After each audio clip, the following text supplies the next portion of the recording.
Et Guillaume Tabar à 8h12 pour l'éditorial avec le Figaro. Bonjour Guillaume. Bonjour David. C'est le journal d'un prisonnier de Nicolas Sarkozy qui sera en librairie mercredi. Fallait-il vraiment écrire tout un livre pour une expérience certes rare, certes pénible, mais qui n'a duré que 3 semaines? C'est vrai que l'annonce de ce livre a suscité quelques sarcasmes. Mais la force d'une expérience n'est pas indexée sur sa durée.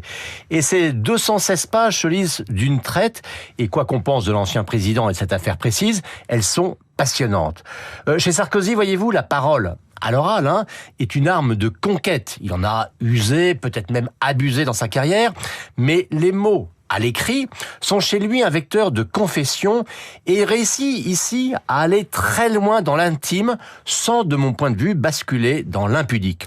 Je ne prendrai qu'un exemple, son lien encore en construction avec la foi, qu'il exprime à travers ses moments de prière dans sa cellule, raconte avec sincérité, ses échanges avec l'aumônier de la santé, ou ce pèlerinage à Lourdes qu'il a effectué dès sa sortie de prison et qui conclut ce récit.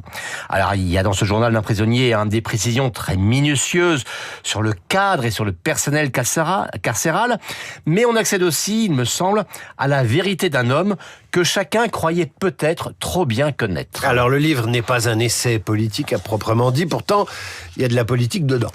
Oui, parce que Sarkozy reste Sarkozy. Alors on ne sera pas surpris, son jugement sur les autres est fortement lié à l'attitude de ces autres envers lui durant cette période, ce qui vaut quelques réhabilitations inattendues de sa part, par exemple pour Michel Barnier, le seul, avec bien sûr Gérald Darmanin, avoir souhaité lui rendre visite en prison, ou encore François-Xavier Bellamy qui n'avait jusqu'à présent jamais ménagé. Mais surtout on sera frappé par sa froide sévérité envers Emmanuel Macron, avec qui, dit-il, la page de l'amitié est tournée. Je n'ai rien à lui dire, écrit-il, à propos du rendez-vous qui a précédé son incarcération. Le chef de l'État, et c'est d'ailleurs un des scoops de ce livre, lui ayant proposé de changer de lieu de détention, ce qu'il a refusé.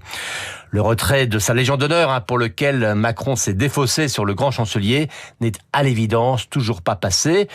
On est désormais très très loin du Sarkozy qui pressait les siens de travailler avec Emmanuel Macron.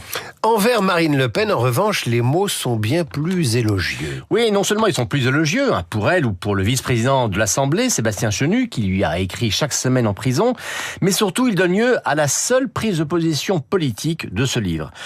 Dans un échange téléphonique, Marine Le Pen demande à Nicolas Sarkozy « Votre parole compte, est-ce que vous associeriez à un quelconque front républicain ?» Sa réponse est catégorique, non, et de surcroît, je l'assumerai, en prenant le moment venu une position publique sur le sujet. Maintenant que c'est écrit, on peut considérer que c'est dit.